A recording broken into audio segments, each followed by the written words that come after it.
They told you peace was coming. They lied. Here is what happened in the 48 hours that changed the Middle East. He raised his thumb to the cameras and told the world peace was finally here.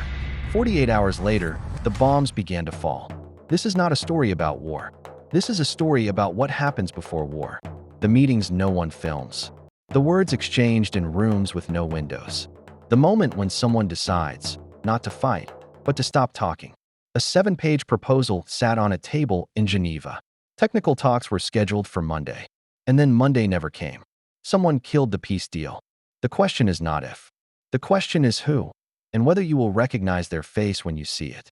Because some doors, once closed, never open again. And this one? It was slammed shut before anyone even knew it was closing.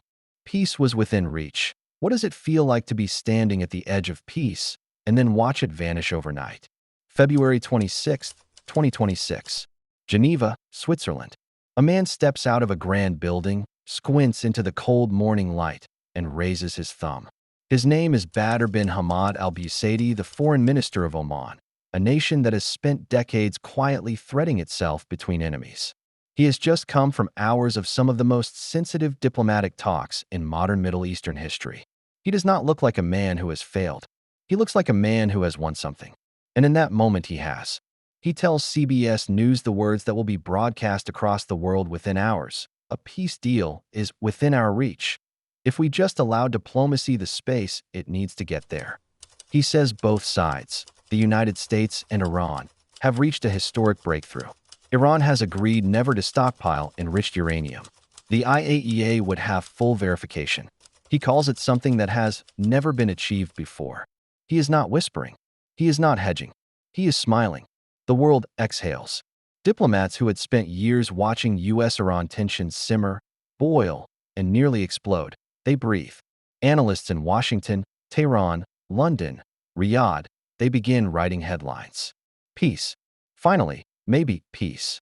Even Khamenei's senior advisor, Ali Shamkhani, posts on X that morning. An immediate agreement is within reach. Iran's own foreign minister Abbas Araghchi says there is now a clear path ahead. But here is what you do not know yet. At the exact moment Busaidi is smiling for the cameras in Geneva, somewhere in the world, plans are already in motion that will make his words irrelevant. Warplanes are being fueled. Targets are being confirmed. Intelligence files are being opened. And the decision, the one that will set the entire Middle East on fire, has already been made. In 48 hours, the bombs will fall. The question is not simply why. The question, the one that will haunt every diplomat, every historian, every mother in Tehran who turns on the news that Saturday morning to the sound of explosions, is this. Was the peace deal ever real? Or was Geneva always just a stage, a theater built to house the final act before war? Sit with that question, because by the time we finish this story, you will have to choose who you believe. And your answer will say everything about the world we now live in. 10 years of failed deals. To understand how a peace deal dies in 48 hours, you must first understand why it took 10 years to build. Iran's nuclear program did not begin as a weapon. It began as a promise, a vision of modernity, of national pride, of energy independence. But somewhere between that vision and the enrichment centrifuges spinning deep underground at Natanz and Fordow, the world began to wonder, is this still just about electricity? Iran's formal nuclear weapons program, codenamed Hamad, was suspended in 2003 following a fatwa by Supreme Leader Khamenei himself, who declared nuclear weapons forbidden under Islamic law. He said this publicly. He said it repeatedly. And for years, the IAEA found no definitive evidence of weapons development. But enrichment continued. And enrichment, as every nuclear expert will tell you, is a dual-use technology. The same process that produces fuel for a civilian reactor can, pushed further, produce material for a bomb. By late 2024, Iran had enriched uranium to 60% purity. Weapons grade is 90%. The IAEA noted, in careful bureaucratic language, that Iran was now the only country in the world enriching to that level that did not possess nuclear weapons. The gap between civilian program and the ability to build a bomb quickly had narrowed to a matter of weeks. Then came April 2025. Donald Trump, back in the White House, sent a personal letter to Supreme Leader Khamenei. The contents were never fully disclosed. But the message was clear: make a deal or face consequences. Trump set a 60-day deadline. The clock started ticking. When that deadline passed without agreement, Israel moved first. In June 2025, Israeli jets struck Iranian nuclear facilities in what became known as the 12-Day War. American strikes followed. The world held its breath. Then the guns fell silent. But the underlying problem had not been solved. Iran's program was damaged, degraded. But it was not dead. So the talks began again. New rounds, new hopes. And every time they got close, something collapsed.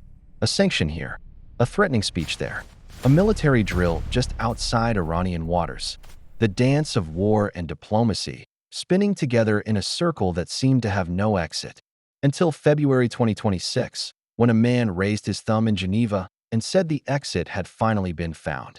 What you need to understand, what makes this story not just political, but deeply human, is that everyone involved believed, at some point, that a deal was possible. The Iranians came to the table.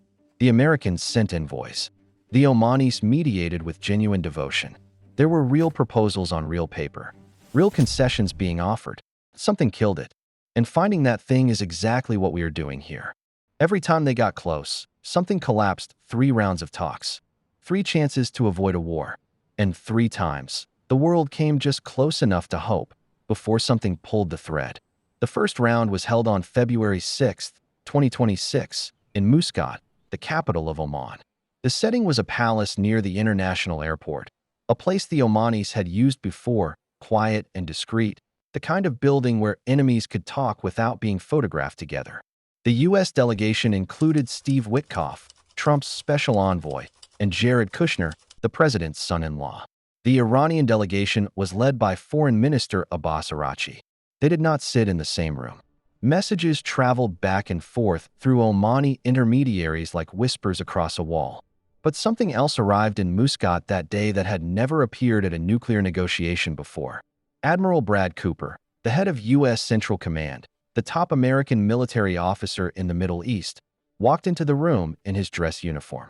His aircraft carriers were already off the coast of Iran. His presence was not subtle. It was a message, written in medals and rank insignia.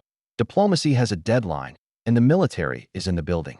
The Iranian foreign minister noticed. He told reporters afterward, the prerequisite for any dialogue is refraining from threats and pressure. He was not speaking abstractly. He was speaking about the admiral in the room. The second round came on February 17th, in Geneva. 3 to 4 hours of indirect talks. The Omanis shuttling proposals between 2 delegations in separate rooms. Iran drafted what its foreign minister called guiding principles, a framework for a possible deal. Araghchi said there was a clear path ahead. The White House said there was a little progress. The gap between those 2 statements was already a warning sign. And then came the third round, February 26th, the one that Oman's foreign minister would call the most significant. The one where Iran, according to mediators, agreed never to stockpile enriched uranium. The one where technical talks were scheduled for the following week in Vienna. Iran had come to Geneva with a 7-page written proposal. A senior Iranian official told Al Jazeera, "Our proposal is politically serious, technically creative, and includes everything required to reach an agreement immediately." Both delegations agreed to meet again. Both sides said progress had been made. Then Trump told reporters he was not happy with the progress, not happy with the way they were negotiating. And with those 5 words, spoken casually, on the way to somewhere else, the third round of talks became the last. 3 rounds, 3 near misses. And now, somewhere between the Omani mediator's genuine optimism and Trump's casual dismissal, a war is about to begin. But there is one man whose role in all of this no one was paying quite enough attention to. His name is Steve Witkoff, and he is the key that unlocks the whole mystery. Who were Witkoff and Kushner, and were they qualified? There is a detail from the 2015 Iran nuclear deal that very few people talk about anymore. In the months leading up to that agreement, the U.S. technical negotiating team consisted of several dozen people. Scientists, nuclear engineers, DoD experts who had spent careers studying enrichment cascades and centrifuge tolerances and the precise mathematics of bomb making. They checked numbers. They ran projections. They knew, almost to the gram, what Iran had and what it could theoretically build. Now consider what walked into the room in 2026. Steve Witkoff is a billionaire. His career was built in real estate, Manhattan towers, casino properties, hotel deals. He is a genuinely successful man in his field. He is also, by his own admission, not a nuclear expert. When pressed by a reporter, he said, "I wouldn't tell you I'm an expert in nuclear, but I've learned quite a bit, and I've studied it and have read quite a bit about it, and I'm competent to sit at the table and discuss it." Competent. That is a careful word. Not expert. Not qualified. Competent. Alongside him sat Jared Kushner, the president's son-in-law, a real estate developer and businessman with no official government position. He has no background in nonproliferation. He has no formal diplomatic training. He is there because he is trusted by Trump. No nuclear technical experts were brought to Geneva. None. The Arms Control Association later obtained recordings and transcripts from Witkoff's background briefings with reporters after the strikes began. What they found was alarming. Witkoff described Iran's Tehran research reactor, a facility that produces medical isotopes, originally built by the United States in 1967, as a cover for weapons stockpiling. He called it subterfuge.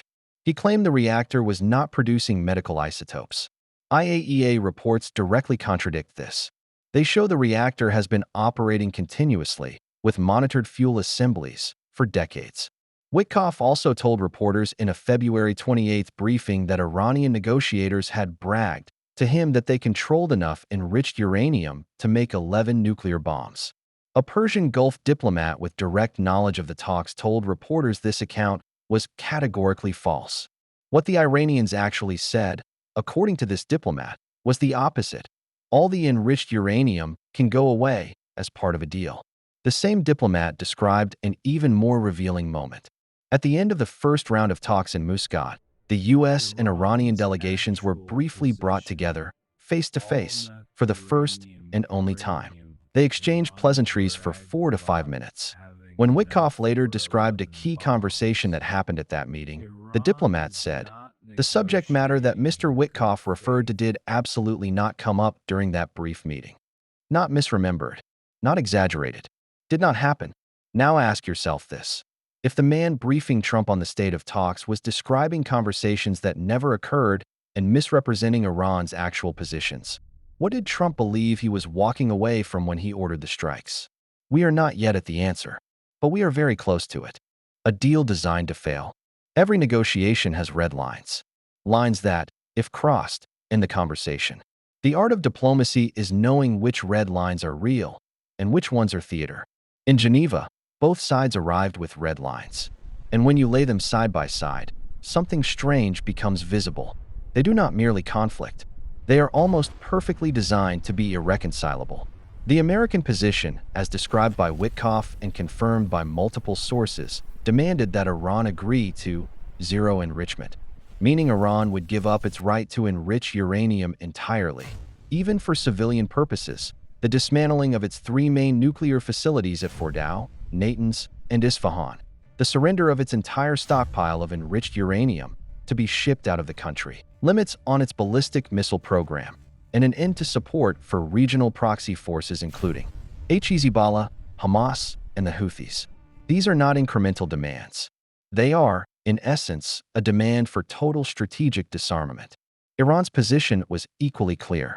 Uranium enrichment is an inalienable national right. The nuclear program is civilian. The JCPOA, the 2015 deal that Trump himself had torn up in 2018, was the model to return to, not exceed. Missiles and proxies were separate issues, not to be discussed in a nuclear deal. Sanctions must be lifted permanently, not conditionally. These two positions are not merely different. They are not even in the same conversation. Ali Vaiz, the Iran project director at the International Crisis Group, a man who helped bridge gaps between Iran and world powers in 2015, said something extraordinary in a radio interview. He said the administration was not seeking a negotiation. They were seeking a surrender agreement, he said, which was never on the cards.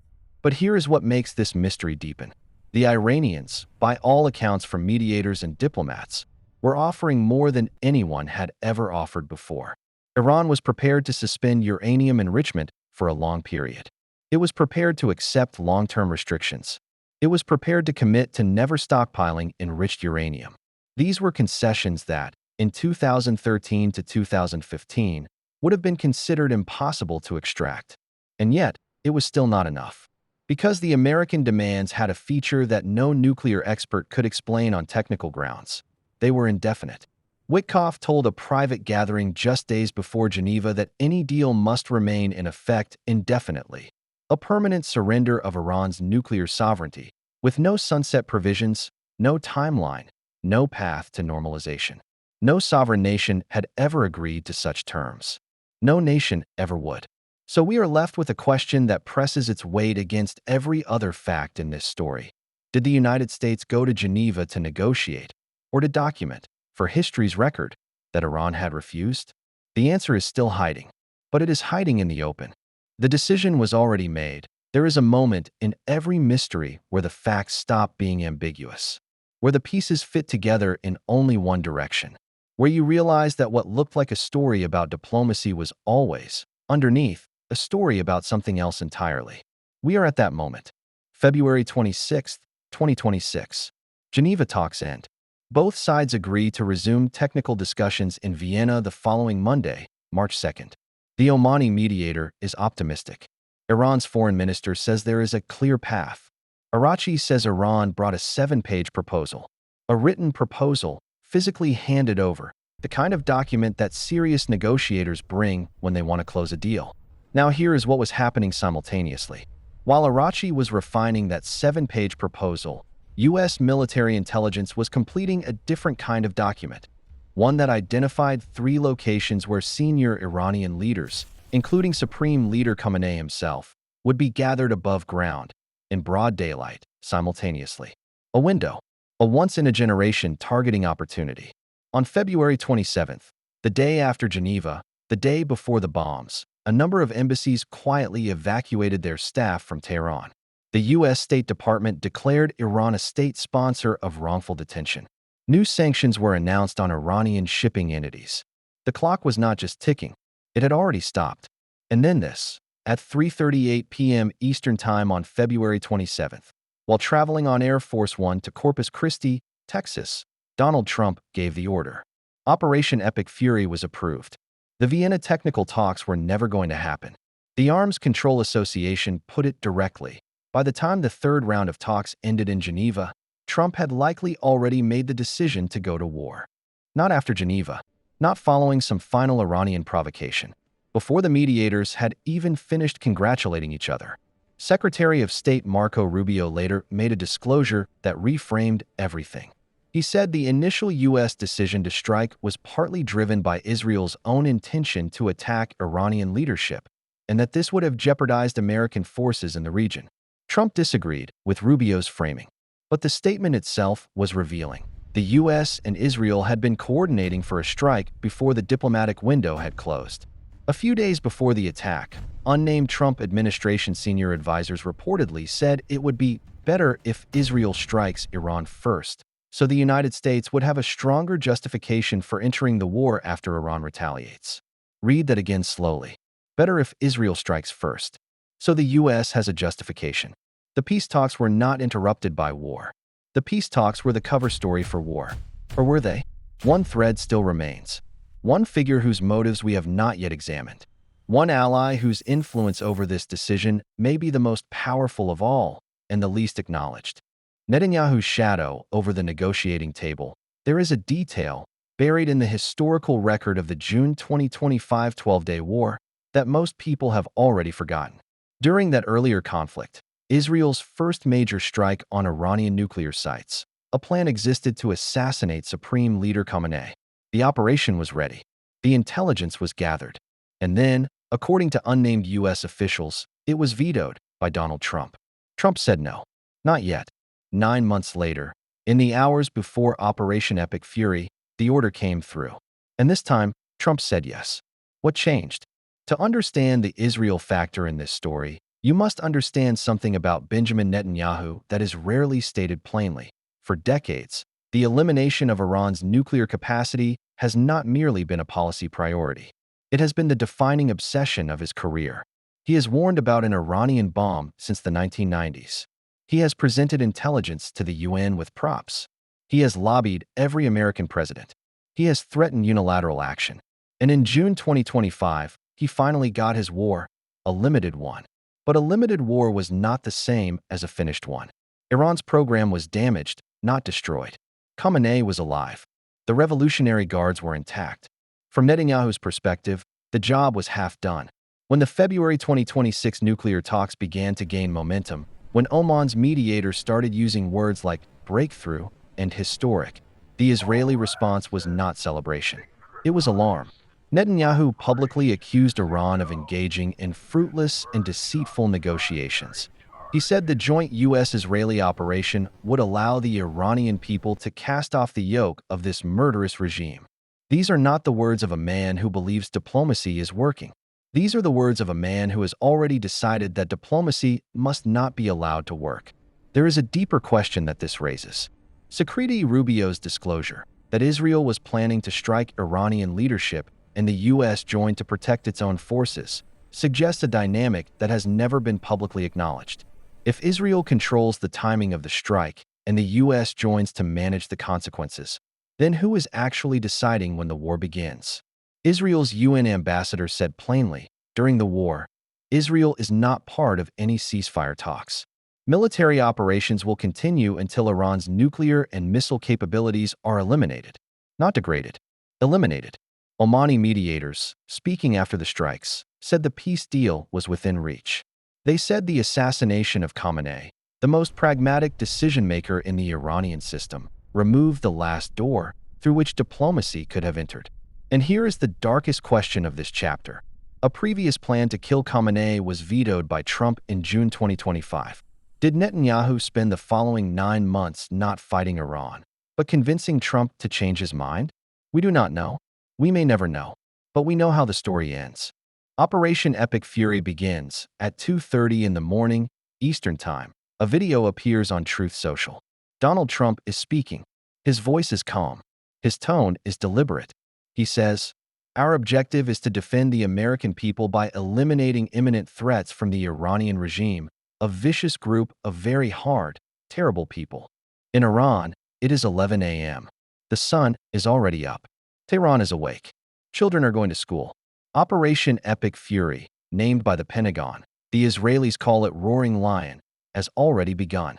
In the first 12 hours alone, the U.S. and Israel conduct over 900 strikes against Iranian targets. 200 Israeli fighter jets hit nearly 500 targets. Tomahawk cruise missiles, F-35s, F/A, 18 Super Hornets, one-way attack drones. The sky above Tehran fills with smoke visible from satellite. The targets are not random. U.S. and Israeli military intelligence had identified 3 simultaneous gatherings of senior Iranian leadership, above ground, in daylight, all at once. This was the window they had been waiting for. And they used it. Supreme Leader Ayatollah Ali Khamenei, the man who issued a fatwa against nuclear weapons, the man whose senior advisor had just days earlier posted that an immediate agreement is within reach, is killed in a targeted Israeli strike in downtown Tehran. The Fars news agency reports that his daughter, son-in-law, granddaughter, and daughter-in-law also die. His wife is initially reported dead, then later reported alive. IRGC Commander Mohammad Pakpour is killed. Defense Minister Aziz Nazarzadeh is killed. Chief of Staff Mohammad Bagheri is killed. Ali Shamkhani, the same man who wrote on X that peace was within reach, is killed. 40 senior officials die in strikes that the U.S. later describes as eliminating layers of leadership. Iran retaliates within hours. Over 500 ballistic and naval missiles and nearly 2,000 drones are launched in the days that follow. They strike U.S. bases in Bahrain, Kuwait, and Qatar. They hit Dubai's airport. Drone debris causes a fire at the Burj Al Arab Hotel. The ADNOC refinery in the UAE halts operations. Jordan reports shooting down 49 incoming projectiles threatening its territory. 6 American service members are killed. 3 in the initial retaliatory wave. 3 more recovered later. At least 12 Israelis die. The Iranian Red Crescent reports over 200 people killed across Iran in the initial strikes. Among them, 165 students, staff, and others at an all-girls primary school in Minab, Hormozgan province, hit by a strike that the US and Israel both denied deliberately targeting. 165 girls. The peace talks scheduled for Vienna on Monday, March 2nd, the technical discussions the Omani mediator had announced with such hope just 4 days earlier, are never held. And somewhere in all of this devastation, between the smoke rising over Tehran and the missiles falling on Gulf airports and the silence of the negotiating table that no one will ever sit at again, is the answer to our question. Hidden in plain sight, waiting for us. The deal that could have stopped a war, history does not mourn its near misses. It only records what happened. And what happened in the days and weeks after February 28, 2026 was a region unraveling, stitch by stitch, in ways that no one fully controlled. Iran, its leadership decapitated, its command structure fractured, its foreign ministry reporting that the military has lost control over several units. Iran did not surrender. It raged. It fired. It kept firing. Over 500 ballistic and naval missiles. Nearly 2,000 drones. 60% of them aimed at U.S. targets across the region. 40% at Israel. The Strait of Hormuz, through which roughly a fifth of the world's oil passes, was declared closed by Mojtaba Khamenei, appointed supreme leader following his father's assassination. Oil markets convulsed. The ADNOC Ruwais refinery in the UAE, one of the largest in the world, halted operations after a drone strike. Bahraini desalination infrastructure was hit. A Saudi oil terminal came under fire. China and Russia immediately requested an emergency UN Security Council meeting. Their joint statement condemned what they called the unprovoked and reckless act of military aggression by the United States and Israel against the Islamic Republic of Iran. They did not merely protest. They began moving pieces on a board that extends far beyond the Middle East. Norway's foreign minister said the Israeli attack was not consistent with international law. The European Union called for maximum restraint. France, Germany, and the United Kingdom issued a joint statement calling on Iran's people to determine their future, carefully worded language that neither endorsed the strikes nor condemned them outright, threading a diplomatic needle that drew blood on both sides. And then there is this, Iran's foreign minister Abbas Araghchi, the man who had sat in Geneva just 2 days earlier, genuinely believing he was building toward peace, watched his country burn from afar. He later wrote, "When complex nuclear negotiations are treated like a real estate transaction, and when big lies cloud realities, unrealistic expectations can never be met. The outcome? Bombing the negotiation table out of spite. Bombing the negotiation table out of spite." He is not an objective observer, but his words carry a weight that is difficult to dismiss, because he was there, in the room, carrying proposals, believing in the process, and then he watched it end in fire. The Omani mediators, for their part, were dismayed. They had not merely hoped for a deal. They had announced one. They had gone on American television and told the world it was within our hands. And then the bombs fell, and their credibility, the credibility of a small nation that had staked its diplomatic reputation on this. Who killed the peace deal? We began with a question. It is time to answer it. Not with certainty. Certainty is the luxury of those who were in the room, and even they disagree. But with what the evidence, laid plainly across these 9 chapters, actually tells us. 3 suspects, 1 crime, and the truth, as always, is more complicated than any single villain. The first suspect is Donald Trump. The facts are these. The order for Operation Epic Fury was given on February 27th, the day after Geneva talks ended with both sides agreeing to resume. He expressed dissatisfaction with negotiations the very day his own mediators were celebrating a breakthrough. The Arms Control Association concluded that the decision to go to war was likely made before the 3rd round of talks had even concluded. He did not seek congressional authorization. He was receiving intelligence briefings from a man, Witkoff, who was, at minimum, misrepresenting Iran's positions. Was Trump deceived? Was he unwilling? Or was he always intending to do what he did and using the talks to buy time and build a pretext? That question does not yet have a clean answer, but it is the right question. The second suspect is Benjamin Netanyahu. He had tried to kill Khamenei before, in June 2025, and Trump said no. He had publicly condemned the February talks as fruitless and deceitful. His advisors reportedly suggested to Washington that it would be strategically better if Israel struck first. His military had been drilling for exactly this scenario. And when the strike finally came, it was an Israeli jet that killed Khamenei, according to NPR sources, not an American one. Netanyahu wanted this war. He had wanted it for years. And he appears to have found the moment when the conditions finally aligned. That is not guilt in the legal sense, but it is motive, means, and opportunity assembled into a pattern that history will have to judge. The third suspect is Iran itself, or more precisely, the hardliners within Iran who opposed the talks from the first day. Even as Arachi negotiated in Geneva, Iranian state television was broadcasting that Iran would never halt enrichment. Newspaper executives were being arrested for covering the negotiations. Khamenei's son, Mojtaba, now supreme leader, was never known as a moderate. And the question of whether Iran's hardline factions were secretly sabotaging their own foreign minister's proposals, feeding intelligence to those who wanted war, stalling, hedging, remains open. Here is what we know for certain.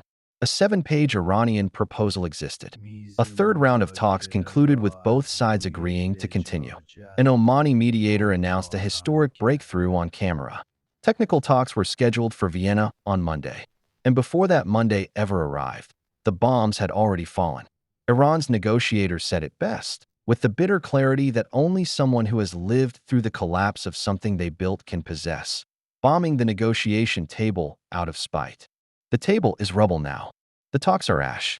The Omani mediator's thumbs-up photograph, taken in the golden light of a Geneva morning, full of a hope that would not survive the weekend, is the image that will define this moment in history.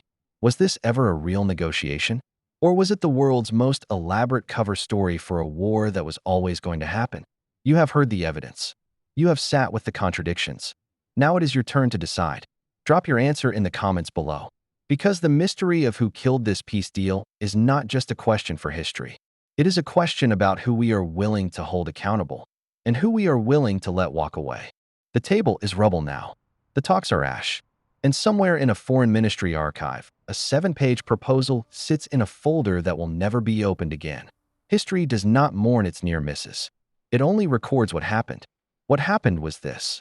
A man raised his thumb in Geneva and told the world peace was within reach. 2 days later, warplanes filled the sky, and every diplomat who believed, truly believed, that they had built something real watched it burn in a weekend. So here is the question you carry with you when this video ends. Was it always going to end this way? Or did someone choose it? Because peace is not a thing that dies on its own. Peace is killed, and the people who kill it, they are rarely the ones who have to bury the bodies. Peace died in 48 hours. But this channel exists to ask, who killed it? Like, share, subscribe, because some questions should never be buried with the dead.